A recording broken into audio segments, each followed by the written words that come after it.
इस कार्यक्रम के पुण्यार्जक हैं श्री विनोद काला, श्रीमती किरण काला। सफेद डिटर्जेंट, मेरी चॉइस मेरा सफेद। स्पार्कल, कड़ी चिकनाई हटाए, बदबू दूर करे। चैंपियन ब्लू, रंग हीरो, दाग zero. Shantinath detergent private limited आज की परम पूज्य महामना मुनिराज प्रमाण सागर जी महाराज की जय जय जय। परम पूज्य विवेक सागर जी महाराज की, परम पूज्य संधान सागर जी महाराज की, मनोज्ञ मुनि संघ की, अहिंसामयी जैन धर्म की।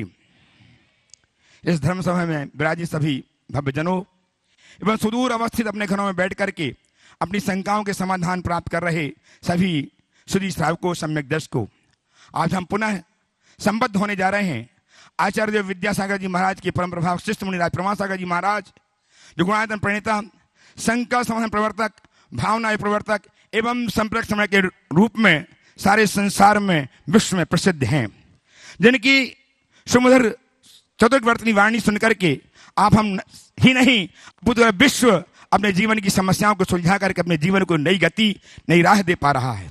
ऐसे गुरुचरण का हम से जुड़े हम उसके पूर्व में उन सब का जो पारस चैनल, जनवाणी चैनल, प्रमाणिक ऐप के माध्यम से अपने घरों में बैठ करके शंका समाधान सुन रहे हैं, उन सब का अभिनंदन करता हूं इस मंच के माध्यम से। और आप सबका भी बहुत बहुत अभिनंदन करते हुए, स्वागत करते हुए आप सबको गुरुचरणों से जोड़ने जा रहा हूं।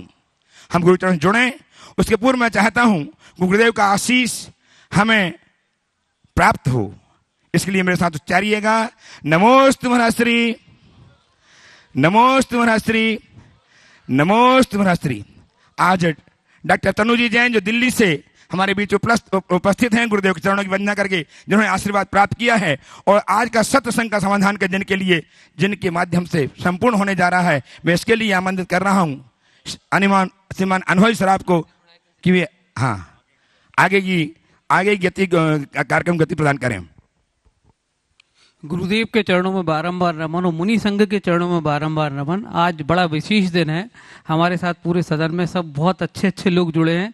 आप लोगों को आज बड़ा उत्साह भी आएगा और आज गुरुदेव की कृपा से ये आज संघ का समाधान विशेष भी है। इस विशेष रूप को हम विशेष रूप में बनाने के लिए ही तैयार हैं, मगर आज कुछ विशेष इसमें आज घोषणाएं भी हैं और कुछ आपको सूचना भी देनी है। हमारे बीच में आज मीनू मलय जैन बैठे हुए हैं।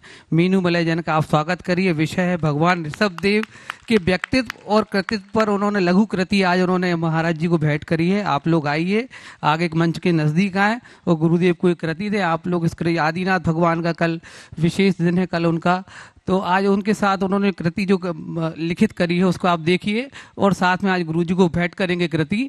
आप लोग तालियां बजाइए और आज मीनू मलय जैन जी गुरु जी के चरणों में गुरु जी के साथ आइए। इसी क्रम में आज हम लोग ये चाहेंगे कि आप साथ में हमारे साथ तनु जैन जो आप लोग सामने देख रहे हैं जी, अच्छा, नित्य प्रतिदिन की तरह हर दिन गुणायतन परिवार से लोगों का जुड़ना जारी है। उनके पुण्य की अनुमोदना आप सबको करना है ताली बजा के, क्योंकि ताली बजाने में पुण्य बढ़ता है और आप लोग भी कहीं ना कहीं सहभागी के रूप में साथ में रहते हैं। आप लोग भी गुणायतन परिवार में आएंगे, ऐसी आशा के साथ आप लोग अपने लिए भी ताली बजाइए। आज निर्माण निधि के रूप में मैं नाम ले रहा हूँ, आप नाम लेते समय उनके साथ ताली बजा के उनका स्वागत करेंगे। निर्माण निधि के रूप में ऑनलाइन श्री सुनील जैन सिद्धार्थ जैन खड़गपुर, श्रीमती रिंकी जैन सिंगई, श्री संजय जैन मुंगावली। निर्माण मित्र के रूप में हमारे साथ श्रीमती राजकुमारी जैन धर्मपत्नी स्वर्गीय सिंघई, अशोक कुमार जैन बनारसी। आज हमारे साथ जो सूत्रधार के रूप में जुड़े हैं मास्टर निष्किंत जैन, सुपुत्र श्री अंकित जैन, नाती श्रीमती शरद जैन, पवन कुमार मोदी, सागर पिलानी। आप इनके लिए तालियां बजाइए। डॉक्टर वीणा जैन धर्मपत्नी डॉक्टर संजय जैन जबलपुर, डॉक्टर नितिन जैन, श्री जय कुमार जैन, दक्ष जैन ग्वालियर, श्री प्रदीप जैन, श्रीमती अनीता जैन, श्री अनुदीप, कोमल जैन, सम्यक जैन, अक्षत जैन लखनऊ। आप लोग तालियों का क्रम रेगुलर रखिए। श्रीमती स्नेह जैन धर्मपत्नी, स्वर्गीय विपण कुमार जैन, नितिन शेलना, निखिल, नेहा, आश, भैरव, निविन, कृष्णा जैन चंडीगढ़। ये सब लोग हमसे ऑनलाइन जुड़े हैं। आज हमारे साथ गुणायतन परिवार में भोपाल के वो परिवार लालघाटी के जुड़े, इनके विशेष रूप से मैं नाम लेना चाहूंगा। आज ये गुणायतन से ये परिवार जुड़े हैं, आप लोग तालियां बजाइएगा। श्री निर्मल जैन टीआई, सरला जैन टीआई, अर्पित प्रियंका जैन, अंकित शिल्पी जैन, नैनी नेम, नीरव जैन नगर लालघाटी भोपाल, ये पूरा परिवार शीघ्रता से मंच के नजदीक आएगा, क्योंकि हमें आगे क्रम ले जाना है। विशेष सत्र हमारा शीघ्रता से आएगा। इनके हम सम्मान के लिए चाहेंगे हमारे राजेश जैन जी पारस जो सामने बैठे वो आए, और साथ में हमारे प्रशांत जी सेज जो हमारे ट्रस्टी वो भी आए। इनके सम्मान के लिए शीघ्रता करें थोड़ा सा और सब चीजें व्यवस्थित कर दें। इसी क्रम में मैं चाहूंगा दूसरा परिवार जोशी श्री अजय जैन, श्रीमती विदुलता जैन, निखिल मुक्ता जैन, खुशबू देव वर्धमान जैन, ज्योतिष परिवार जैन नगर, ये भी तैयार रहेगा। इनके सम्मान के लिए मैं चाहूंगा, यहाँ पर ये सम्मान कंटिन्यू चल रहा है, इसी सम्मान को हम आगे बढ़ाएंगे। राजेश भी और प्रशांत भी इनका स्वागत करेंगे। आप लोग सदन में तालियां बजाते रहे, जिससे ये पूरा परिवार आज गुड़ायतन में जुड़ रहा है। ये दोनों परिवार के लिए आप विशेष रूप से तालियां बजाइए। सम्मान करता मैं चाहूंगा हमारे अरुण नरपत्या जी भी यहाँ बैठे हैं। आइए सम्मान के क्रम में हम इस मान सम्मान की बेला को आगे बढ़ाएंगे। अरुण नरपत्या जी साथ में इसको ज्वाइन करेंगे। अरुण नरपत्या जी मेरी आवाज सुन रहे तो आ जाइए, आप नजदीक के मंच के नजदीक आइए। आप लोग तालियां बजाते रहे, सम्मान का क्रम चालू है अभी।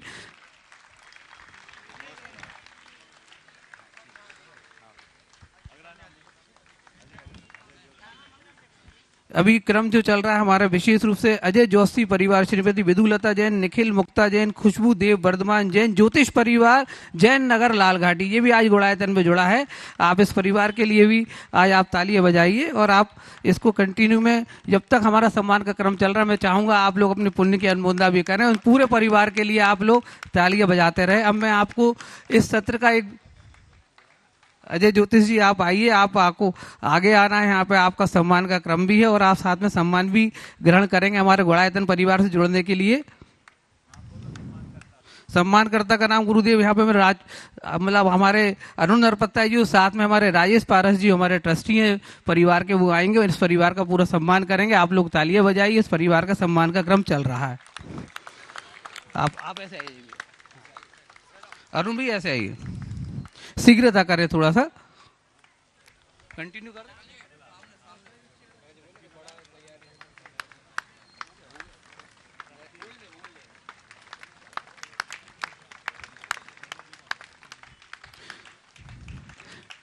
इसी क्रम में अब सभा में मैं एक ऐसा नाम ले रहा हूं जिसमें आप तालियां बजाना बंद ही नहीं करेंगे। नाम है तनु जैन, जो सामने बैठी है ना। अच्छा, खूब से ही ताली बजाना, उतनी स्माइल आएगी तनु जैन की, इतनी अच्छा शंका समाधान होगा। गुरुजी का सबसे ज्यादा मन लगता है ऐसे स्पेशल एपिसोड में।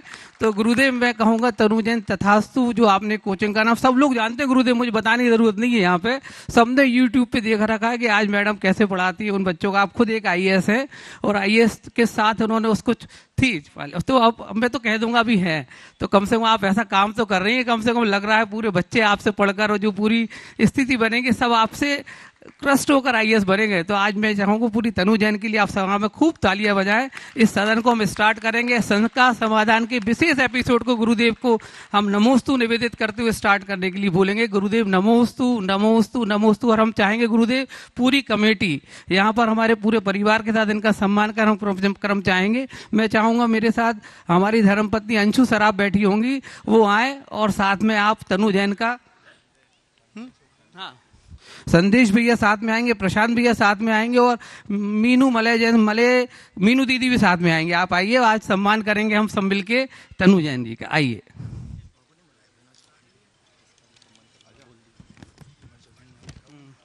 इसी क्रम में हम चाहेंगे आज श्री मोनू जैन काला जयपुर, मुनि श्री 108 संतान सागर महाराज के गृहस्थ के भाई है। आप लोग उनके लिए भी यहाँ पर खूब तालियां बजाएं। ऐसे भैया उनके परिवार से आए हैं, आप लोग तालियों का क्रम रेगुलर रखें और साथ में उनके सम्मान के लिए हमारी ये पूरी टीम रहेगी। साथ में हमारे साथ विमल जी सोगानी शिरोमणि रांची साथ में आए हुए, विमल जी सोगानी शिरोमणि वो भी आएंगे, उनके सम्मान के लिए हमारे पूरे परिवार आएंगे। और श्रीमती राजकुमारी काला भी साथ में आई हुई है मोनू जी के साथ में, वो भी स्टेज के नजदीक आ जाए, मंच के नजदीक आ जाए। शीघ्रता करें सम्मान के क्रम में, जिससे हम आगे इस प्रोग्राम को आगे ले जा पाए। हो गया ना, हो गया। विमल जी सोगानी शिरोमणि जो है वो भी आए, उनके सम्मान के लिए यहाँ की ट्रस्ट कमेटी साथ में आ जाए।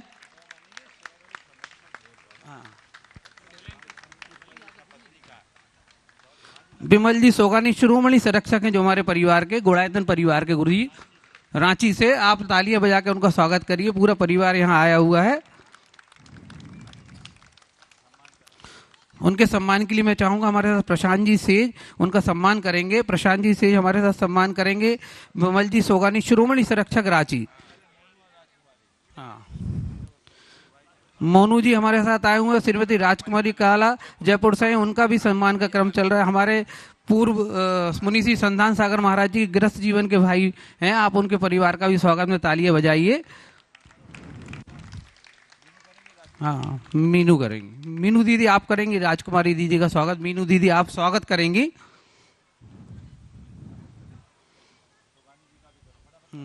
सोगानी जी का हो गया गुरुजी। शीघ्रता करें, मान सम्मान के क्रम को थोड़ा तेजी से करें जिसमें हम आगे का पूरा सदन और हम शंका समाधान का पूरा प्रोग्राम ले जा पाए। हो गया पूरा। सोगानी जी का सम्मान शीघ्रता से करें प्रशांत भैया। आइए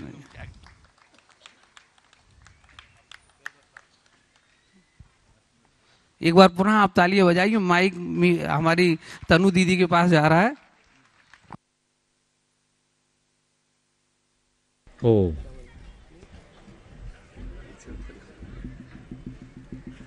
ओ चालू करो माइक। हेलो। परम पूज्य गुरुदेव मुनिश्री, आपके चरणों में शत शत नमन। सभी गुरुदेव मुनिश्री जो प्रस्तुत हैं उनके चरणों में नमन। सभी महानुभाव जो यहाँ आए हुए हैं, संदेश सर, प्रशांत जी, सबको मेरा बहुत बहुत जय जिनेंद्र। सभी महिलाएं, बच्चे जो आए हुए हैं उनको भी मेरा जय जिनेंद्र। शंका समाधान में मुझे बुलाने के लिए ऑर्गेनाइजर्स का बहुत बहुत धन्यवाद। गुरुदेव, हमारे मानव जीवन में बहुत सारी शंकाएं होती हैं, तो सबसे पहली शंका तो यही है कि हमें इतनी शंकाएं होती क्यों हैं? बहुत अच्छी बात कही है। मानव जीवन में शंकाओं की दो वजह है। एक तो उसके मन में पलने वाली जिज्ञासु वृत्ति जो आदिकाल से रही। दर्शन की उत्पत्ति इसी जिज्ञासा से हुई। कहा जाता अथातो ब्रह्म जिज्ञासा। तो ये जिज्ञासु वृत्ति मनुष्य के मन में शंका को जन्म देती है, जानने की, अधिक से अधिक चीज़ें सीखने की। और दूसरी बात, हमारे मन में उत्पन्न होने वाले विकल्प अनेक प्रकार के शंकाओं को जन्म देती है। ये हमारी एक प्रकार की दुर्बलता है। जो जितना विकल्प में जीता है उसमें उतनी शंका आती है, और जो जितना निर्विकल्प होता है उसमें समाधान है। तो विकल्प में शंका है और निर्विकल्प में समाधान। दो तरह की शंकाएं होती हैं, एक जिज्ञासा मूलक शंका और दूसरी अश्रद्धा मूलक शंका। जिज्ञासा मूलक शंका हमें आगे बढ़ाती है और अश्रद्धा मूलक शंका हमें पीछे धकेलती है। शंका हमेशा जिज्ञासा मूलक होनी चाहिए।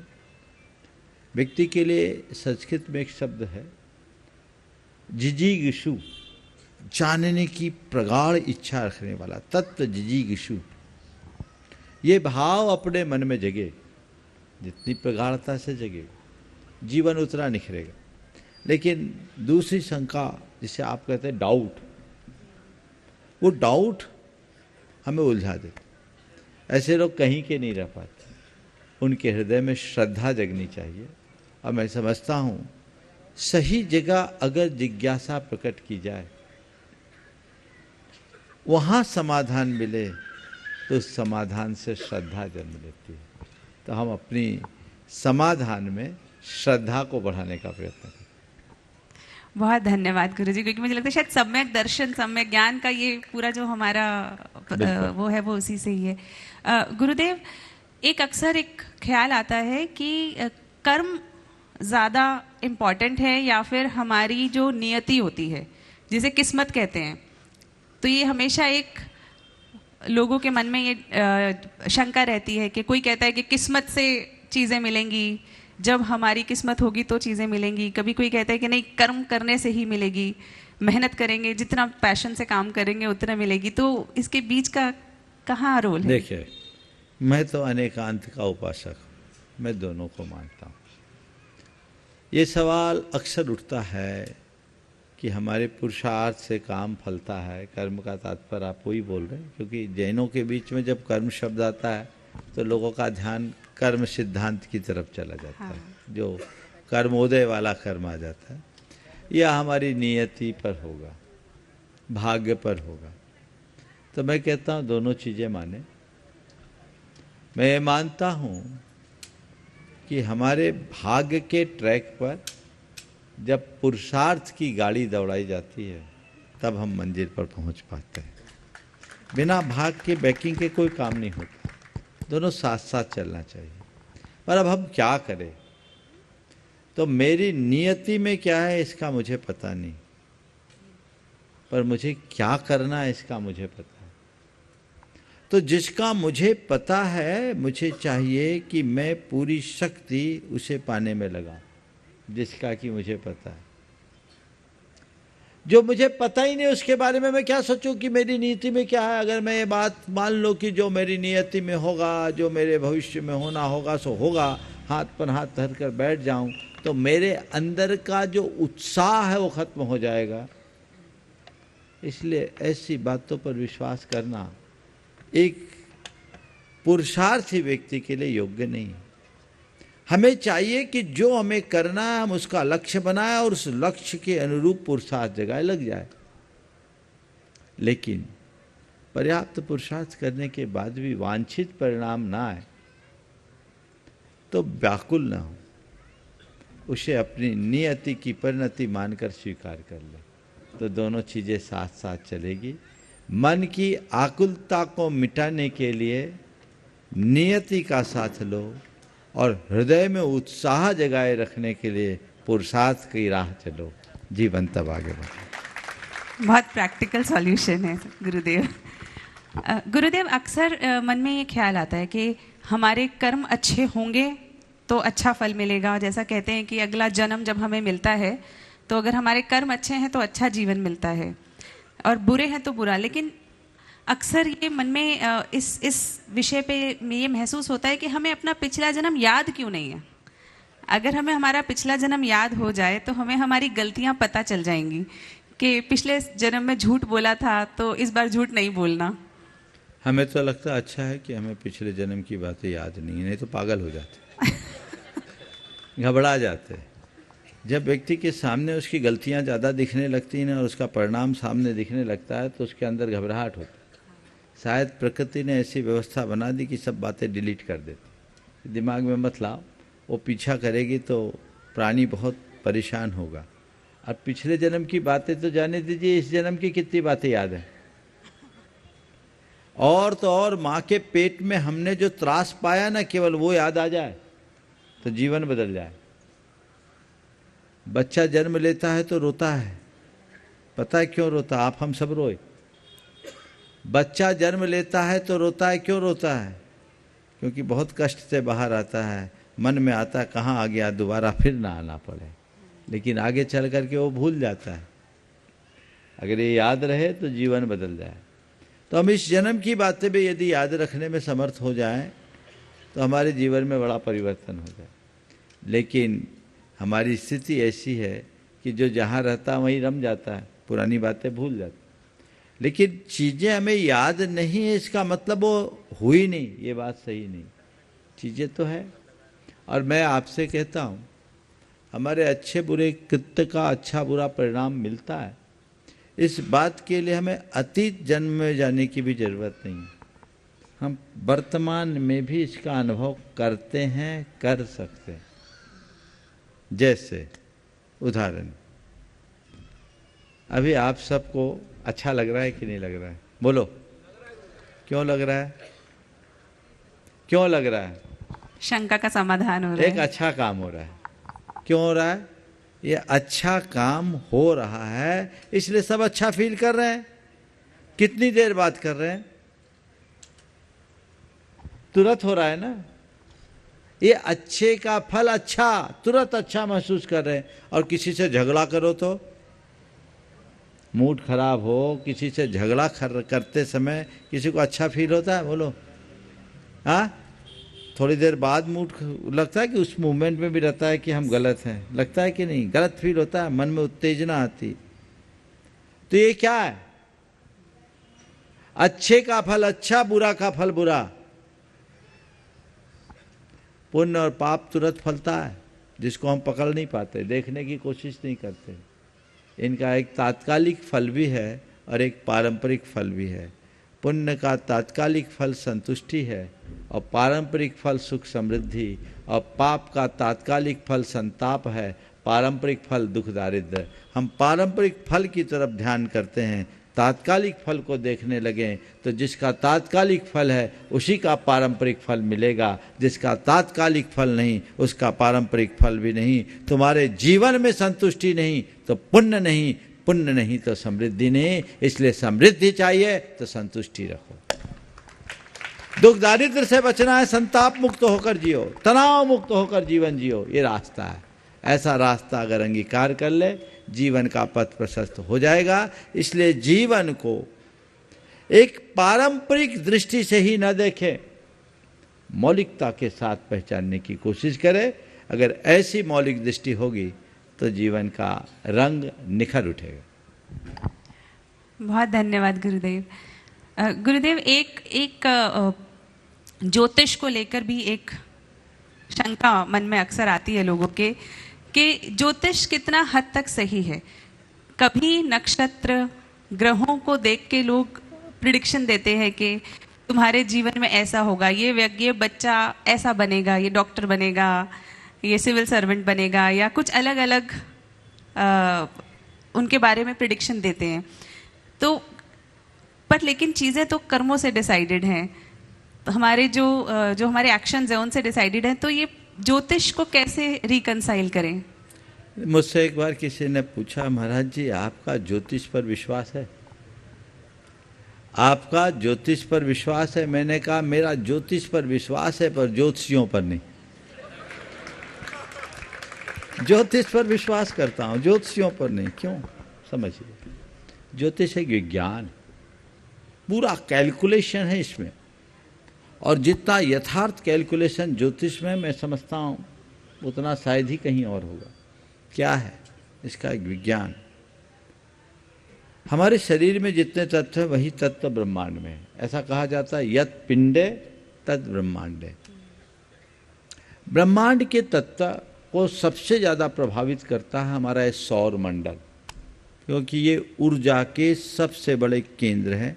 सारे प्लैनेट्स, पूरी गैलेक्सी इसी में। ये सतत गतिशील रहते हैं, इनमें मूवमेंट होता रहता है, निरंतर मूव करते हैं। इनके गमन से पूरे के पूरे ब्रह्मांड के तत्वों में परिवर्तन होता रहता है। जिस जिस पॉइंट पे ये रहते हैं उसके हिसाब से ब्रह्मांड के तत्व परिवर्तित होते रहते हैं। और ब्रह्मांड के तत्व के साथ जब हमारे शरीर के अंदर के तत्वों का समीकरण बदलता है तो हमारे अंदर के रसायन परिवर्तित होने लगते हैं।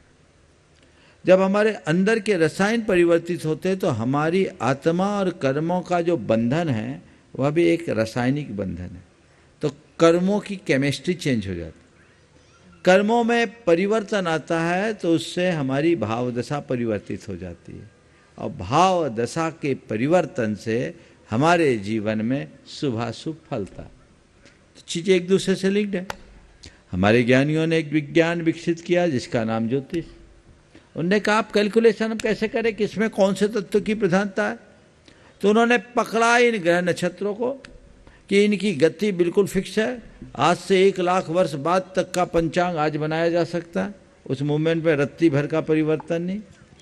तो उनने देख लिया कि ये ग्रह, ये नक्षत्र इस तारीख इस तिथि में यहाँ रहेगा, और जिस समय जो ग्रह नक्षत्र जिस दशा में रहेंगे उस समय ब्रह्मांड के तत्वों में वैसा प्रभाव पड़ेगा। और उस समय जब ब्रह्मांड के तत्वों में परिवर्तन आएगा तो अलग अलग समयों में जन्म लेने वाले जातक यानी व्यक्ति के जीवन के में भी परिवर्तन आएगा, क्योंकि उसके रसायनों में भी उसी के अनुसार परिवर्तन होगा। दोनों एक साथ जुड़े हुए। तो उन्होंने एक गणित बनाया, उसके लिए होरा का एक चक्र बना दिया जिसको आप होरा चक्र बोलते हैं, जिसको आप जन्म कुंडली बोलते हैं, जन्म कुंडली मिल गई। वो एक सांकेतिक भाषा थी, 12 राशियों के साथ सब ग्रह नक्षत्रों का संबंध बनाकर इसको सुनिश्चित कर लिया गया और ये बता दिया गया एक सांकेतिक भाषा, ये नक्षत्र ऐसा है, ये बकरी है, ये ऐसा है, वैसा है, इसकी उस पर दृष्टि पड़ रही है, उसके पर उस ऐसी दृष्टि पड़ रही है, ये मार्गी, ये बकरी है, ये है, वो है। ज्योतिषियों की जो भाषा है उसके आधार पर आप जानो। और ज्योतिष के पीछे की जो मूल भावना वो केवल ये थी कि इसके आधार पर चीज़ों को जानकर आप अपने वर्तमान को सुधारें ताकि भावी फल को कुछ परिवर्तित किया जा सके, पुरुषार्थ करें। हमको मालूम है कि आगे ऐसा होने वाला है तो अभी समझ जाओ। ये मूल भाव था ज्योतिष का, जो हमारे अध्यात्म में सहायक था। इसीलिए हमारे शास्त्रों में कहा द्रव्य क्षेत्र काल भाव की शुद्धि पूर्वक काम करो। धर्मशास्त्रों में भी ज्योतिष में यही बताया, द्रव्य क्षेत्र काल भाव की शुद्धि, इन सब चीज़ों को देखो। लेकिन आजकल ज्योतिष के नाम पर ढेर प्रकार के टोटकेबाजी शुरू हो गई, जो ज्योतिष का विज्ञान बदनाम हो गया। अब तो पंडित को कोई मुहूर्त 11 रुपया में नहीं निकलता तो 21 रुपया में निकल जाएगा। तरह तरह के टोटकेबाजी भी चालू हो गए और उन टोटकेबाजों में ढेर तरह के ठटकर्म शुरू हो गए। जो मूल अध्यात्म था उसको भूल करके इन्हीं की पूजा शुरू हो गई, पत्थरों को लोग पूजना शुरू कर दिए। इससे क्या होगा? इसने पूरे ज्योतिष के साथ जुड़े हुए आध्यात्मिकता को नष्ट भ्रष्ट कर दिया। अनेक कुरीतियों ने जन्म ले लिया और वो उससे उनकी दुकानें चलने लगी। तो कोई भी ज्योतिषी होता है तो सबसे पहले सामने वाले के मोरल को डाउन करता है। जब वो मोरल डाउन करता है तब वो उसके ग्रिप में आता है तो उसका धंधा चलता है। तो एक बार ऐसा हुआ, एक ज्योतिषी था, ज्योतिष के कई तरीके निकले। एक तोते के माध्यम से अपना ज्योतिष बताता था। तोता पाल रखा था और तोता कई तरह के कार्ड रखे थे। तोता उस कार्ड को निकालता, उससे उसके व्यक्ति का ज्योतिष पता लगता है, भविष्य क्या है। एक दिन 3 बज गए, बोहनी नहीं हुई। 3 बज गए, बोहनी नहीं हुई। उसने सोचा चलो मैं आज अपना भविष्य देखूं, मैं अपना भविष्य देखूं। उसने तोते को पिंजरा से निकाला, तोता बाहर निकला, एक कार्ड निकाला, कार्ड पे लिखा था बेईमानी का धंधा बंद करो। मैं समझता हूं आप लोग समझ गए होंगे। गुरुदेव, अक्सर कई बार जब हम लोगों से मिलते हैं तो कुछ लोग तो अच्छे होते हैं, लेकिन कुछ व्यक्तियों के मन में ऐसा महसूस होता है कि वो किसी भी चीज़ से संतुष्ट नहीं हो सकते। कुछ व्यक्तियों के अंदर इतनी लालसा उन्हें देख के, उनसे बात करके महसूस होती है कि ऐसा लगता है कि ये शायद कोई चीज़ सीधा सोच ही नहीं सकते, शायद बुद्धि ही थोड़ी जैसे कहते हैं ना क्रुक्ड है। तो क्या क्या ऐसा कारण होता है कि, और क्या तरीका है ऐसे लोगों से डील करने का? बहुत अच्छी बात है। देखिए, कुछ लोगों में बहुत ज़्यादा लालसा होती है और कुछ लोग बड़े गूढ़ प्रकृति के होते हैं जिनको समझना बड़ा मुश्किल है, या जिसको अपन बड़े चालू शब्दों में कहें तो बड़े टेढ़े होते हैं। आपने पूछा इसका कारण क्या है, और दूसरी बात इससे बचने का कारण क्या है। मेरे विचार से लालसा की अधिकता का मूल आसक्ति, और ये जो टेढ़ापन है ये भी व्यक्ति की आसक्ति के कारण है। आसक्ति मनुष्य को अधिक से अधिक संग्रह करने के लिए प्रेरित करती है, दौड़ाने की बात करती है। आसक्ति की कई परिभाषाएं लोग करते हैं। मैं आसक्ति की परिभाषा एक पंक्ति में करता हूं, जो आसक्ति है जा नहीं सकती वो आसक्ति। जो आसक्ति है जा नहीं सकती वो आसक्ति है। तो वो आसक्ति मनुष्य को इस कदर उलझाती और उसी में वो उलझ करके रह जाता। तो एक सबसे प्रबल कारण है आसक्ति। आसक्ति चीज़ों को प्राप्त करने की, और आसक्ति खुद को श्रेष्ठ साबित बनाए रखने की, अपने स्वार्थ को सीधा करने की। अगर व्यक्ति आसक्ति से मुक्त हो जाए तो ये दुर्बलताएं दूर हो सकती है। सवाल है ऐसे लोगों के प्रति हमें क्या करना चाहिए। मैं कहूँगा ऐसे लोगों से सुरक्षित दूरी रखना चाहिए। सुरक्षित दूरी मतलब मिल गए तो राम राम, नहीं तो अपने काम से काम, यही एक सबसे अच्छा रास्ता है।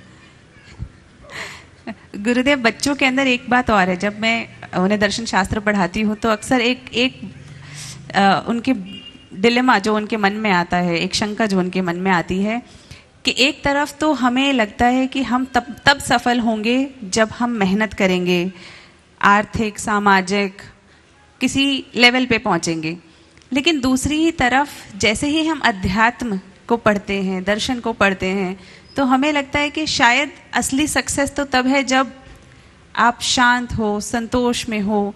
तो ये दोनों ही जो सक्सेस हैं, दोनों ही सक्सेस हैं, लेकिन कंफ्यूजन हो जाता है। कभी लगता है पैशन से काम करें, कभी लगता है सब छोड़ना चाहिए, अध्यात्म के रास्ते पे चलना चाहिए, फिर लगता है लेकिन अध्यात्म का रास्ता शायद बाद में आना चाहिए, पहले कुछ अचीव करना चाहिए। तो इसका क्या समाधान निकालें?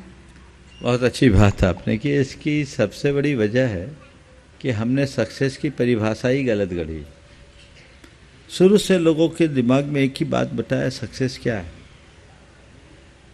पैसा, पावर, पोस्ट पा लेना ही सक्सेस है। नहीं, ये बहुत भ्रमपूर्ण धारणा है। शायद आप लोग पढ़ाते भी होंगे कि किसी निर्धारित लक्ष्य को प्राप्त कर लेने का नाम सफलता है, शायद ऐसी व्याख्या कुछ की जाती है। तो एक निर्धारित लक्ष्य को प्राप्त कर लेने का नाम जब से हमने सफलता मान ली, तो हमारे रोज लक्ष्य बदलते गए, सफलता के मायने भी बदलते गए, और लोग सफलता के नाम पर एक दौड़ में लग गए। दौड़ और होड़ जीवन में कभी समाधान नहीं देती। इससे कथित रूप में सफलता भले हाथ लग गई, पर प्रसन्नता हाथ से खो गई। तो मैं कहता हूं सफलता के अर्थ की समीक्षा होनी चाहिए। किसी निर्धारित लक्ष्य को प्राप्त कर लेने का नाम सफलता मानने की जगह अपने अंदर स्थायी प्रसन्नता को कायम रखने की क्षमता अर्जित करना ही सफलता मानना चाहिए। जब हम ये बात समझेंगे और सफलता के साथ प्रसन्नता को जोड़ करके चलेंगे, स्थायी प्रसन्नता ही जीवन की सफलता है, ये बात हम बच्चों के दिल दिमाग में बिठाएं तो चीज़ें अलग बताएगी। इसमें क्या होगा, एक लक्ष्य को लेकर के चलने वाला व्यक्ति चलेगा, पर उसे ये मन में रहना चाहिए कि ये मेरा अल्पकालिक लक्ष्य है, ये मेरे जीवन के निर्वाह के लिए है, ये एक बाहर का साधन है। मेरा दीर्घकालिक लक्ष्य या अंतिम लक्ष्य या अल्टीमेट गोल क्या है? अंदर की प्रसन्नता और संतुष्टि जो आध्यात्मिकता के रास्ते पर ही चलने पर मिलेगी, वो मुझे रखना चाहिए, और ये काम करते हुए भी उसको ध्यान में रखना चाहिए, तो कभी मन नहीं डगमगाएगा। बिल्कुल गुरुदेव। गुरुदेव, एक भ्रांति और अक्सर मैंने लोगों के मुंह से ही सुनी है कि महिलाओं के काम करने को लेके बहुत सारे परिवारों में एक रोक है, जिसे कहते हैं शायद उनके विचारों में ये भेद है कि महिलाएं काम करने बाहर ना जाएं, पढ़ लें लेकिन काम करने बाहर ना जाएं। तो क्या अध्यात्म के थ्रू इसका भी कोई एक सॉल्यूशन निकल सकता है? देखिए, मैं महिलाओं के काम करने के विरोध में नहीं हूँ। काम करे, कोई भी करे, महिला करे, पुरुष करे, पर चाहे महिला हो या पुरुष, काम करने से पहले सोचे कि वो काम क्यों कर रहे। जरूरत है तो काम करे। काम करना ही जरूरत है क्या? आज यही हो रहा है, और उससे क्या हो रहा है? दुष्प्रभाव। वो बाहर के काम में तो लग गई, जो घर का मूलभूत काम है वो हाथ से बाहर जा रहा है। क्या बच्चों की अच्छे से परवरिश एक अच्छा काम नहीं है? परिवार का सफल संचालन क्या एक अच्छा काम नहीं है? घर की आंतरिक व्यवस्थाओं को संभालना क्या एक जवाबदारी का काम नहीं है? अपने धार्मिक, सामाजिक, सांस्कृतिक परंपराओं को आगे प्रवाहित करना क्या हमारी जिम्मेदारी नहीं है? पर हमारे देश में सबसे बड़ी विडंबना यह है कि इन कामों को हम अर्थहीन मानने लगे। अगर कोई गृहिणी इन कामों को करती है तो उसको ज्यादा महत्व नहीं भी दिया जाता, उसको कम समझते हैं। मानसिकता बदलना चाहिए। उनको ये समझना चाहिए कि पुरुष बड़े बड़े प्रावधान प्रस्तुत कर सकता है, पर घर की आंतरिक व्यवस्था जितने अच्छे से एक महिला कर सकती है, पुरुष नहीं कर सकता। ये जन्मजात कौशल आप सबके पास प्राप्त है। तो अगर कोई गृहिणी ये कार्य करती है तो उसकी सराहना होनी चाहिए, उसको सम्मानित करना चाहिए, उसको प्रोत्साहित करना चाहिए। काम करने के लिए जब जरूरत है तो काम करे, पर यदि घर के पुरुष काम करने में पूरी तरह समर्थ है और उससे घर की सारी सुव्यवस्था चल रही है तो ये तो पार्टनरशिप है। पहले तो दंपति कहलाते थे, अब तो लाइफ पार्टनर कहने लगे। तो मैं कह रहा हूं ठीक है, वो काम बाहर का संभाले, तुम भीतर का संभालो, हिसाब बराबर। लेकिन वही केयर इकोनॉमी को कोई इतनी रिस्पेक्ट नहीं देता। वो सोच बदलनी चाहिए। उसका परिणाम है कि बच्चे आयाओं के भरोसे पल रहे हैं और आज के समय में बच्चे माँ बाप के हो ही नहीं पा रहे। पूरी पश्चिमी बातें लोगों के मन में हावी हो गए। एक समय था जब बच्चे अपने माँ बाप के प्रति समर्पित रहते थे। आज देख लीजिए बच्चे कहाँ माँ बाप के, कुछ बोलने में भी हिम्मत नहीं होती। थोड़े बच्चे बड़े हो जाए तो माँ बाप को भी सकपका के रहना पड़ता है, टका सा जवाब दे देते हैं। हमारा परिवार बिखर रहा है, इसके जिम्मेदार कौन है? केवल भौतिक समृद्धि ही समृद्धि नहीं है। काम कीजिए। हमारे यहाँ महिलाओं के लिए कला गुणों में निपुणता की बात शुरू से की गई। भगवान ऋषभदेव ने ब्राह्मी सुंदरी को पहले पढ़ाया कि नहीं पढ़ाया? अक्षर और अंक विद्या किसको मिला? भरत और बाहुबली को कि ब्राह्मी और सुंदरी को? पढ़ाया। कई युद्ध विद्या में पारंगत थी कि नहीं थी, पर युद्ध लड़ी क्या? जब जरूरत पड़ी तो अपना कौशल दिखाया। जब सब दूसरे संभाल रहे, मुझे जरूरत क्या? लेकिन जब जरूरत पड़ी तो छक्के छुड़ा दी। झांसी की रानी अपने पति को खोने के बाद ना झांसी का राज संभाला, तो उसके अंदर युद्ध कौशल था तब ना। तो अपने अंदर कला गुणों को विकसित करना चाहिए और जरूरत आ जाए तो दूसरों पर निर्भर न होने के लिए अपना काम संभालना चाहिए। लेकिन उसी के लिए काम करना ठीक बात नहीं है। मेरे संपर्क में कई महिलाएं हैं जिन्होंने अपनी मल्टीनेशनल कंपनीज की अच्छे बड़े बड़े पैकेज के जॉब को छोड़ा है और आज वो बहुत खुश है। एक बहन ने कहा था कि महाराज जी, पहले हर महीने मुझे जब सैलरी मिलती थी तो मैं मार्केट में जाती थी, मेरे पर्स में रुपये होते थे, देख के खुशी होती थी, ज्वेलरीज खरीदती थी, कपड़े खरीदती थी, अलमारी में रख कर खुश होती थी, लेकिन मैं अपने बच्चों को टाइम नहीं दे पाती थी। अब महाराज जब से मैंने अपनी नौकरी छोड़ी है, अब मैं बच्चों को देखती हूँ, मेरे अंदर आनंद की अनुभूति होती है। मुझे लगता है कि मैं नौकरी करती होती तो इन बच्चों के साथ न्याय नहीं होता। तो इस पहलू पर भी विचार करना चाहिए। इस पहलू पर विचार करना चाहिए। हमें कब कमाना, क्यों कमाना, कितना कमाना। आपको ये भी कह सकता है ये जिम्मा बदला भी तो जा सकता है। पुरुष घर संभाले, महिलाएं काम करें। कुछ दिन बाद ऐसी आवाज आएगी, ट्रेनिंग ले लो भैया रोटी बनाने की। लेकिन मैं एक ही बात कह सकता हूँ, जिसमें जो स्किल है वही वो करे तो अच्छा है।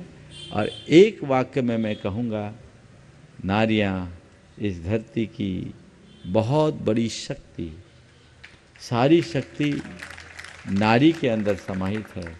चाहे वो दुर्गा हो, चाहे वो सरस्वती हो, चाहे वो लक्ष्मी हो। दुर्गा हमारी शारीरिक शक्ति का द्योतक है, लक्ष्मी हमारी धन की शक्ति की देवी है और सरस्वती ज्ञान की शक्ति। ये तीनों स्त्री रूप में है। स्त्री अपने आप को कम क्यों आंकती है? स्त्रियों को चाहिए कि वो नारी बने रहने में गौरवान्वित हो, नर बनने की होड़ में क्यों लगी? पुरुषों के समान काम करने के लिए क्यों दौड़ती? अपने आप को कमतर क्यों आंकती है? उसके अंदर के जो स्वाभाविक गुण हैं, यदि उन्हें विकसित करे तो मैं समझूंगा कि इस धरती का गौरव बढ़ेगा और संस्कृति का निखार होगा। जी गुरुदेव। गुरुदेव, एक इसी विषय के अंदर एक कुछ जैन परिवारों में ये भी एक कुछ एग्जाम्पल्स देखने को मिले हैं जहाँ पे उन्होंने अपनी बहुओं को दहेज के लिए प्रताड़ना भी करी है। कुछ ऐसे भी एग्जाम्पल्स देखने को मिले हैं। तो ऐसे के अंदर जहाँ वॉयलेंस या कुछ भी ऐसा कुछ इन्वॉल्व है, तो वहाँ पे जैन समाज कैसे आगे आ सकता है? देखिए, दहेज या किसी भी प्रकार की कोई भी प्रताड़ना हिंसा है, ये अमानवीय कृत्य है। ये केवल जैन समाज की बात नहीं, किसी भी समाज में सारे मानव समाज के लिए एक कलंक है, इससे बचना चाहिए। जैन समाज के लिए तो इसलिए भी क्योंकि जैन समाज अहिंसावादी सिद्धांत पर विश्वास करता है। तो ये काम कतई शोभावान नहीं है, शोभास्पद नहीं है, इससे बचना चाहिए। दहेज जैसी बात अब तो लगभग न के बराबर है, पर मुझे तो आज के समय में जो समाज में सबसे बड़ी समस्याएं दिख रही है, वो विवाहोपरांत परिवारों पर थोपे गए दहेज के मामला के झूठे मामले बहुत आ रहे हैं। बिल्कुल। उसमें वर पक्ष प्रताड़ित और कुछ लोगों ने तो धंधा सा बना लिया है। विवाह करके 2-4 महीने नहीं होते और नाच नचाना शुरू कर देते। कानूनी जटिलताएं ऐसी हैं और उसके परिणाम स्वरूप समस्याएं विकराल होती है। वो सुभाष, क्या नाम था जिसने सुसाइड किया था, बड़ा, हाँ, अतुल सुभाष। अतुल सुभाष का केस हम सब के लिए बहुत ज़्यादा द्रवीभूत करने वाला है। ऐसा अतुल सुभाष एक नहीं अनेक है। मैं कई ऐसे परिवारों को भी जानता हूँ जिनने 1 रुपया दहेज में नहीं लिया, विवाह के पूर्व से मैं जानता हूँ, और उनके घर में प्रतिमाधारी महिलाओं पर भी केस लगा दिए गए। और कुछ प्रकरण ऐसे हुए कि सल्टाने में 3-3 करोड़ तक का क्लेम देना पड़ा, समझौता हुआ। ये कितनी बड़ी अमानवीयता।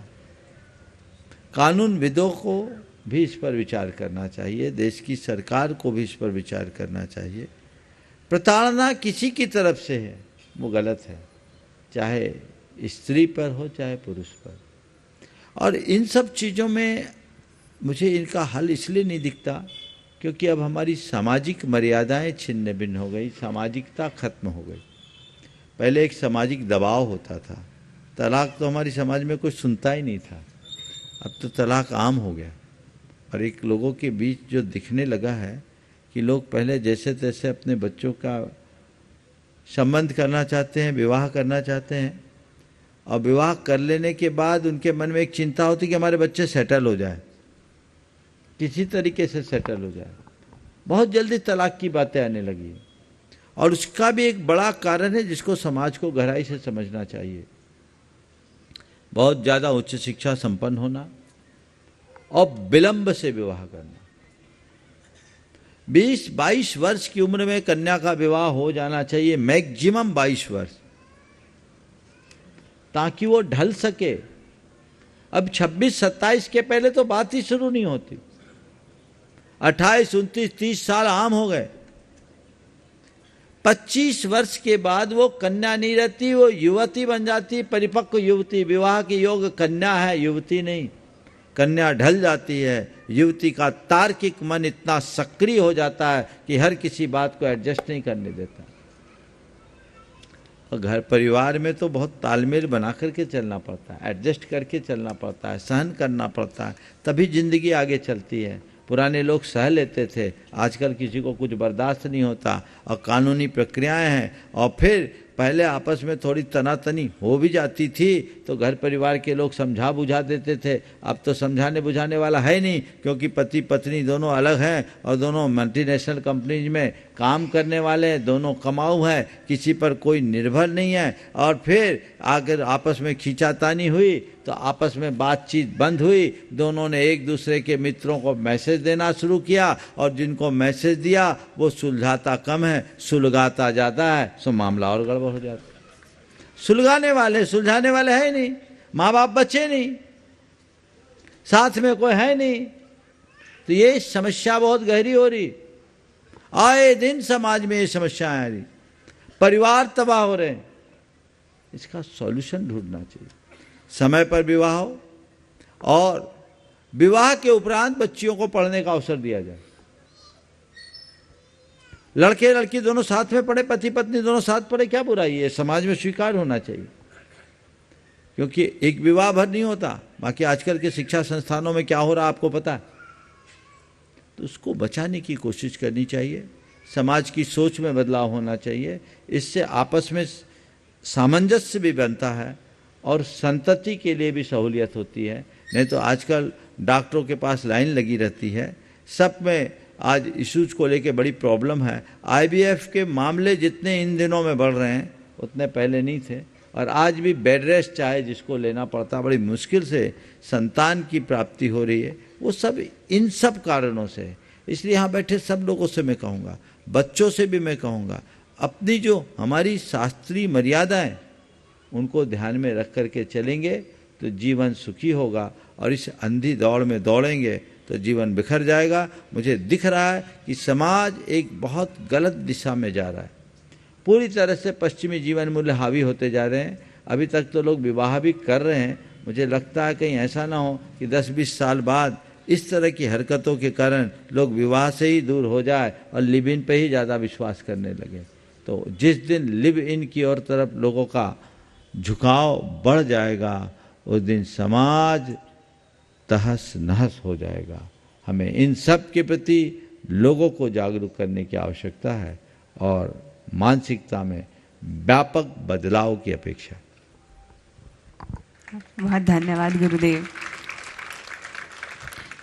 गुरुदेव, एक और प्रश्न अक्सर बच्चे पूछते हैं कि अक्सर जब पढ़ाई कर रहे होते हैं बहुत लंबे समय तक उन्हें कोई रिजल्ट नज़र नहीं आता, तो उस समय अपना मोराल बढ़ाए रखने के लिए, अपना उत्साह, अपना हौसला बढ़ाए रखने के लिए वो अध्यात्म का क्या सहारा ले सकते हैं? बहुत अच्छी बात है। देखिए, बच्चे पढ़ाई करते समय अपना उत्कृष्टतम दे, अपनी ओर से कोई कोर कसर न रखे, डिस्ट्रैक्शन से बचे, अपने लक्ष्य को सामने रखे और पढ़ाई करना है तो केवल पढ़ाई को प्रमुखता दे। लेकिन एक बात सदैव ध्यान में रखें, मेरे हाथ में केवल प्रयास है, परिणाम नहीं। एफर्ट है, रिजल्ट नहीं। मैं अपना अच्छे से अच्छा एफर्ट करूं, रिजल्ट जो आए उसे एक्सेप्ट करूं। एक बार में सफल नहीं हुए, दोबारा देखेंगे, दूसरी बार में नहीं, तीसरी बार देखेंगे। और ये समस्या जो आज आ रही है ये मुख्यतः प्रतियोगी परीक्षाओं में ज़्यादा आ रही है, और आजकल पढ़ाई ख़त्म हो गई, प्रतियोगिता ज़्यादा हो गई। ये हमारे समाज की सेहत के लिए बहुत बड़ा खतरा है। नौकरी के चक्कर में प्रतियोगिताएं, तो लोग अब पढ़ नहीं रहे, प्रतियोगी बन रहे हैं, और प्रतियोगी बनने के कारण लोग एक दूसरे के साथ उलझ रहे हैं और सफल नहीं हो रहे हैं, तो हताशा के शिकार हो रहे हैं। अगर पढ़ाई करे, पढ़ाई करने का मतलब है शिक्षा पाना, शिक्षा का मतलब है कला गुणों का विकास करना, तो कहीं प्रतिस्पर्धा नहीं है, अपनी प्रगति। अगर व्यक्ति कला गुणों से संपन्न होगा तो वो कभी हताशा से भरेगा नहीं, उसके जीवन में इतना अधिक कौशल विकसित होगा कि वो अपने जीवन को आगे बढ़ा सकता है। लेकिन व्यवस्थाएं अंग्रेजों ने ऐसी बना दी कि एक अदद नौकरी ही लक्ष्य हो गया, और ऐसा फैशन हो गया अब तो जिनका अच्छा खासा कारोबार है उनके बच्चे भी जॉब के चक्कर में लग रहे हैं। कई लोग तो बोलते हैं हमारा करोड़ों का व्यापार है और हमारा बेटा 12 लाख के पैकेज में जा रहा है, और कईयों की तो कहानी सुन के हंसोगे कि बेटा पढ़ रहा है बेंगलोर में, बेटा रह रहा है बेंगलोर और पुणे में, और वहाँ यहाँ से 10 लाख 12 लाख की पैकेज है और यहाँ पिताजी को उसको खर्चा भेजना पड़ रहा है। ये उल्टा हो गया। बोले हमारा इतना अच्छा सब सेटअप, फिर भी वहाँ जा रहे हैं, क्यों जा रहे हैं? लड़की नहीं मिल रही। ये जो सोच है, लड़की नहीं दे रहे, छोटी जगह हम कैसे देंगे, वहाँ जाओ। तो कई लोग तो ऐसे भी करते हैं कि थोड़े दिन जॉब करा लेते फिर बेटा को बुला। ये सब कुचक्र है, हास्यास्पद बातें हैं। हमेशा समझना चाहिए कि जीविका क्यों चुनी जाती है। अवधारणा को समझिए, जीविका क्यों चुनी जाती है? जीवन के निर्वाह के लिए। तो जिसमें मेरा जीवन अच्छे से जीवन का निर्वाह वो काम करे, अर्थोपार्जन हो, अच्छा हो, उसके लिए करे। बड़े छोटे जगह की क्या जरूरत? अगर तुम्हारे गांव में तुम्हारा अच्छा कारोबार है, सब कुछ बढ़िया सेटल हो रहा, तो करने की क्या जरूरत? इधर उधर जाने की जरूरत क्या है? और जब मेरा व्यापारिक पृष्ठभूमि है, बैकग्राउंड है, तो मुझे नौकरी के लिए कुछ पढ़ना ही नहीं, पढ़ाई करना है, कुछ सीखना है, एवरेज मार्क्स लाना है और पास हो जाना है। पास हो जाना नहीं, ज्ञान अर्जित करना, अनुभव पाना है और अपने पिताजी की गद्दी संभालना, आगे बढ़ना है। कभी डिप्रेशन के शिकार नहीं होंगे। प्रतियोगिता में आगे मत आओ। हर कोई IITN बनना चाहता है, हर कोई को MBA करना है। आज एक बच्ची, उसका कैट में सिलेक्शन नहीं हुआ, रो रही। अरे कैट में सिलेक्शन नहीं हुआ तो क्या हुआ? जिंदगी में तुमने ग्रेजुएशन कर लिया है, कम है क्या? जिंदगी के लिए बहुत है। हम तो ग्रेजुएशन भी नहीं की, क्या काम का? हाँ बोलो। डिग्री वाले तो रोते हैं, फिसड्डी। सुनो एक बात और बताता हूं, 2-4 मिनट देख लेना भैया। हाँ ठीक। अशोक जी पाटनी ने एक बड़ी अच्छी बात की। अशोक जी पाटनी का तो नाम सुनते हैं आप, जानते ही, आज हमारे समाज के सिरमौर हैं। उन्होंने बोला महाराज मैं पढ़ने में एवरेज था, अपने काम में दक्ष था, तो एक बार जब बोर्ड आया 12वीं का, तो पढ़ाई ढंग से की नहीं, तो उनने क्या किया, हाथ में पट्टा बंधवा लिया और एक राइटर ले गए। लिखा सब राइटर ने लिखा और पास हो गए। बोले महाराज वो राइटर जो था वो टॉपर था, आज वो घूम रहा है और मैं एवरेज था, आज शहंशाह हूं। हाँ? तो भाई ये पढ़ो पढ़ो पढ़ो पढ़ो, पढ़ाई करो, प्रतियोगिता से दूर रहो। नौकरी की तलाश केवल उनको करनी चाहिए जिनकी कोई व्यावसायिक पृष्ठभूमि नहीं है, जिनका अच्छा खासा कारोबार है, उसको देखे ना। और इसके संदर्भ में भी मैं कहना चाहूंगा खासकर समाज के युवकों को कि हमारे पास 2 मॉडल है, एक परंपरागत व्यवसाय का और दूसरा लीक से हट करके चलने का। परंपरागत व्यवसाय में 99% लोग सफल होते हैं और लीक से अलग व्यवसाय करने में 10% लोग ही सफल हो पाते हैं। इसमें रिस्क है। परंपरागत व्यवसाय में लोग तभी नुकसान पाते हैं जब नियत खराब हो जाए या नीति खराब हो जाए। नीति सही है कभी फेल नहीं होंगे, नियत साफ है कभी फेल नहीं होंगे। इसलिए बच्चों को अपने परंपरागत व्यवसाय को आगे बढ़ाने की कोशिश करना चाहिए और आज के समय के अनुसार पढ़े लिखे बच्चों को उसे पूरे बिजनेस के मॉडल में थोड़ा परिवर्तन करना चाहिए, ऑटोमेशन के मोड पर आना चाहिए, बिजनेस ग्रोथ देना चाहिए। तो जितने आज एक बच्चा था, अनुभव का भतीजा मेरे पास बैठा, हम बोले तू कहाँ कर रहा है? बोले जॉब कर रहे हैं। अब इनका बिजनेस स्टेटस मेरे को मालूम है। हमने कहा तू बता, जॉब छोड़ कर आएगा और अपने बिजनेस को ज्वाइन करेगा, 20% बिजनेस ग्रोथ दे देगा? बोले दे देगा। बोले 20% बिजनेस ग्रोथ में तेरी सैलरी निकल जाएगी कि नहीं? बोले अच्छे से निकल जाएगी। हमने कहा अब बोल तेरे को क्या करना है, जॉब करना है कि धंधा करना है? बोले महाराज धंधा संभालना है। चार्टर्ड अकाउंटेंट है, CA है, सब कुछ है, लेकिन जब हमारा सब कुछ है तो हम दूसरों के नौकर क्यों बने? मानसिकता बदलिए। हम लोगों को नौकरी नहीं करना, नौकरी देना सीखना चाहिए, इस लायक बने। तो ये प्रतियोगिता से बचाएं।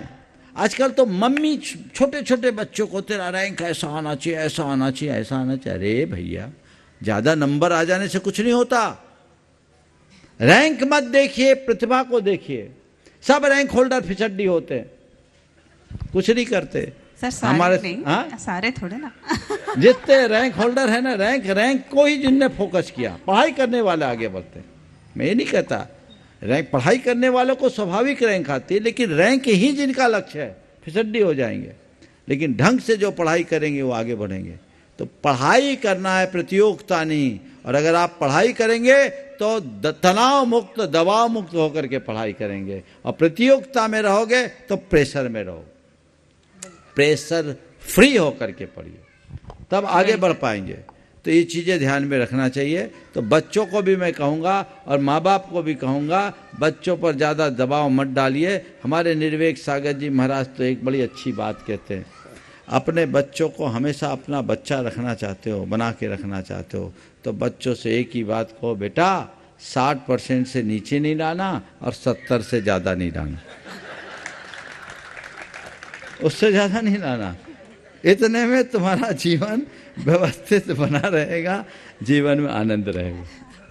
आखिरी जी गुरुदेव। गुरुदेव, एक बात और मैं इस मंच से करना चाहूँगी। शुरुआत में जब भाई जी ने मुझे इंट्रोड्यूस किया तो उन्होंने IAS बोल दिया। मेरी सर्विस AFHQ सिविल सर्विस है, तो थोड़ा उसमें मैं AHFQ, हाँ AFHQ सिविल सर्विसेज। बहुत सुंदर। तो एक मेरा अंतिम प्रश्न जो एस्ट्रोनॉमी या फिजिक्स से रिलेटेड है कि जब हम साइंस में पढ़ते हैं तब हम पढ़ते हैं कि बिग बैंग हुआ, उससे पूरा ब्रह्मांड निकला, सोलर सिस्टम बना, फिर धरती बनी, और उस तरीके का एक प्रकरण हम समझते हैं।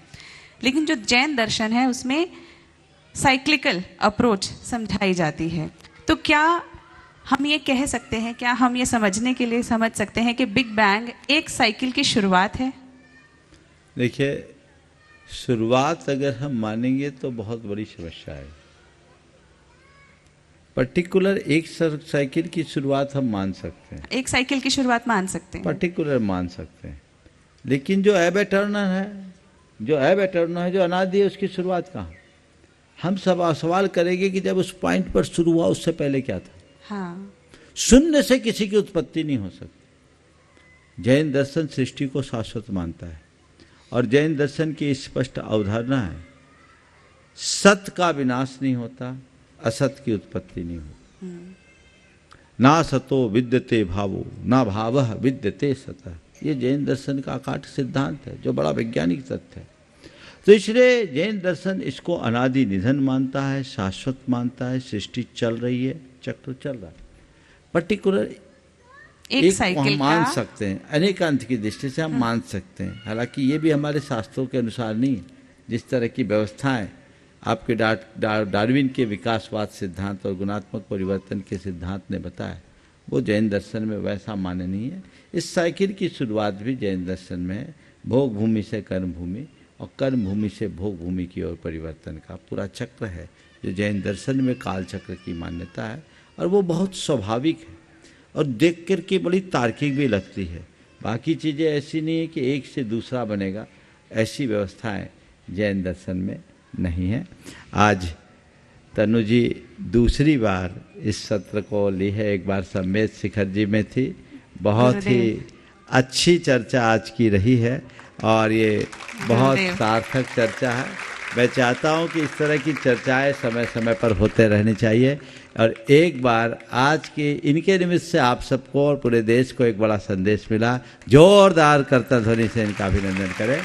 मैं चाहूँगा कि आने वाले दिनों में इसके लिए संदेश भाई कल अचानक मुझे बोले, संदेश और प्रशांत ने, कि तनु जी आ रही हैं। हमने कहा वो आ रही हैं तो यहाँ तो आएंगी? बोले हाँ आएंगी। तो हम बोले यहाँ आएगी तो सूखे सूखे ना आए, उनसे बोलो कि कल का सत्र, परसों की बात है, कि एक दिन का सत्र उनके लिए समर्पित कर जाए। ये अनायास प्राप्त योग है, ये बहुत अच्छा काम कर रही हैं। तथास्तु के नाम से इनका जो अपना संस्थान है वो हमारे समाज पूरे देश के प्रतिभाओं को आगे बढ़ाने में बहुत महत्वपूर्ण स्थान दे रही है और समाज को भी आगे बढ़ाने के लिए तत्परता अपनी दिखा रही है। अभी कुछ दिन पहले इनका एक पत्र भी मेरी दृष्टि में आया है, मैं उस पर विचार कर रहा हूँ और बहुत सराहनीय पत्र है, अभी सार्वजनिक नहीं कर रहा हूँ, लेकिन मूर्त रूप आने के बाद मुझे लगता है कि तनु बहन के माध्यम से समाज को कुछ अच्छा प्राप्त होने वाला है और ये बहुत गौरव का विषय होगा। यहाँ पर जो गुरुकुलम की स्थापना हुई है उस गुरुकुलम में भी निरंतर लोगों की प्रविष्टियाँ हो रही है, जिसमें 6वीं 7वीं में बच्चों को लिया जाएगा और 11वीं 12वीं में कॉमर्स के बच्चे और सीए फाउंडेशन के बच्चों को लिया जा रहा है, जिसमें सेज और एटीपी संस्थान अपना बहुत सहयोग दे रहा है।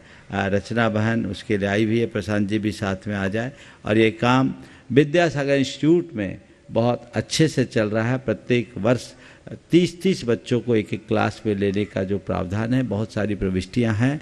ये अभी भी जो लोग अपने बच्चों को संस्कार युक्त गुणवत्तापूर्ण शिक्षा प्रदान करना चाहते हैं वे जरूर अपनी प्रविष्टियां दें और ये पूरी तरह 100% स्कॉलरशिप पर आधारित होगा। जिन बच्चों का जो मेधावी बच्चे इसमें चयनित होंगे, केवल लड़कों के लिए ये कार्यक्रम है, उनको एक पैसा भी वहाँ नहीं लगेगा।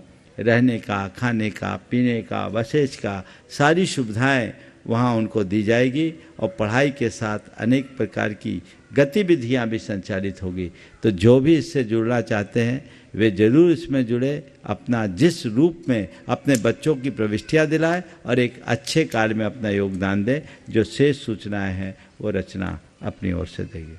गुरुदेव, एक सम्मान के क्रम में आज एक नाम गुणायतन से और जुड़ा है, स्वर्णदान देकर मैं उनका नाम सम्मान के साथ लेना चाहूँगा। श्रीमती क्षमा जैन, पुत्री श्री सुनील कुमार जैन, डॉक्टर कांची, डॉक्टर कनीषा जैन, सागर। आप तालियां बजाकर उनका स्वागत करें। उनके सम्मान के लिए मैं चाहूँगा हमारे अशोक सिंह जी ट्रस्टी और साथ में रविंद्र जैन लालघाटी ट्रस्टी आए और उनका सम्मान करें। उसके बाद रचना जी अपनी भी बात रखेंगे। आप लोग सदन में बैठे। एक बात और है, कल भगवान ऋषभदेव का जन्म कल्याण है। पूरे देश में नहीं पूरे विश्व में भगवान ऋषभदेव के जन्म कल्याणक को धूमधाम से मनाया जा रहा है। हम लोग भी कल बहुत धूमधाम से मनाएंगे और कल प्रातःकाल आप सब लोग यहाँ अच्छे से उपस्थित होंगे। ये लोग चाह तो रहे थे शोभा यात्रा, पर मैंने कहा शोभा यात्रा में ही पूरा समय निकल जाएगा, शोभा यात्रा तो फिर आगे पीछे हो गई। लेकिन कल प्रातःकाल आप भगवान का मस्तकाभिषेक करेंगे और मस्तकाभिषेक के बाद कल यहाँ पर भगवान ऋषभदेव के व्यक्तित्व और कृतित्व पर एक विशेष प्रवचन होगा जो 8:35 पर प्रारंभ होगा। तो आप लोग उसमें अच्छे से लाभ लें। जब तक आपका ये योग मिल रहा है आप अधिक से अधिक लाभ लेते रहें। ओ हाँ, अच्छा।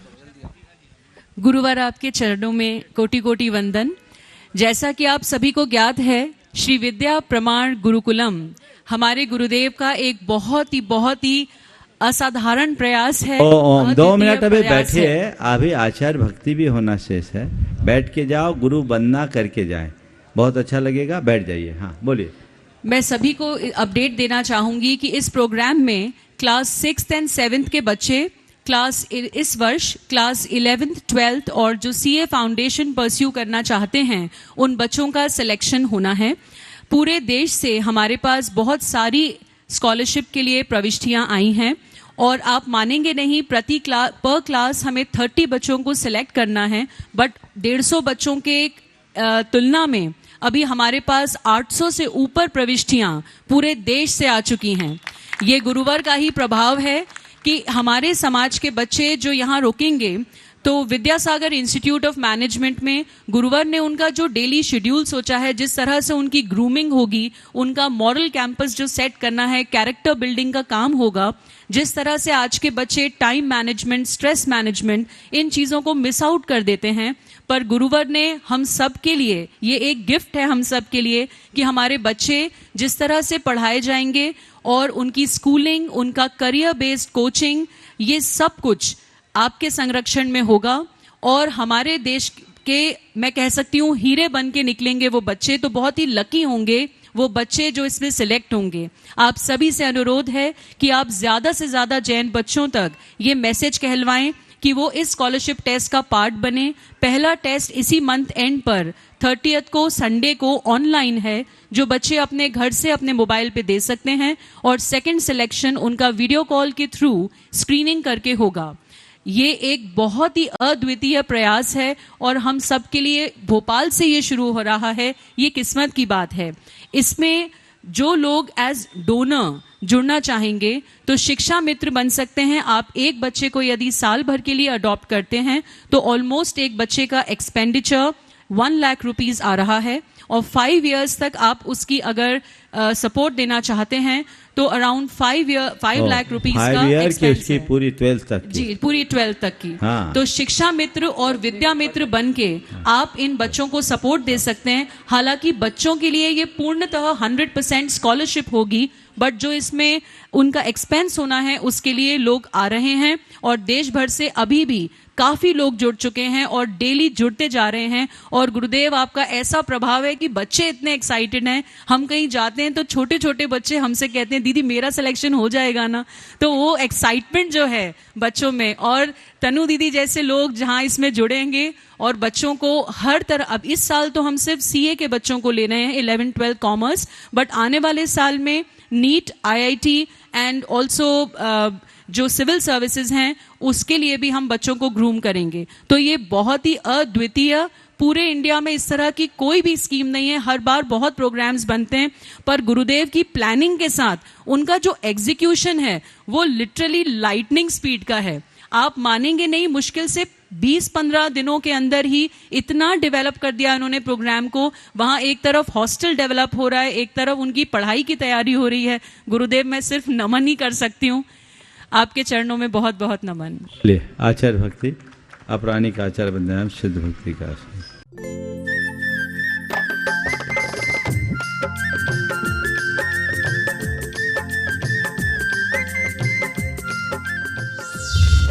इस कार्यक्रम के पुण्यार्जक हैं श्री विनोद काला, श्रीमती किरण काला। सफेद डिटर्जेंट, मेरी चॉइस मेरा सफेद। स्पार्कल, कड़ी चिकनाई हटाए, बदबू दूर करे। चैंपियन ब्लू, रंग हीरो, दाग zero. Shantinath detergent private limited, Kolkata.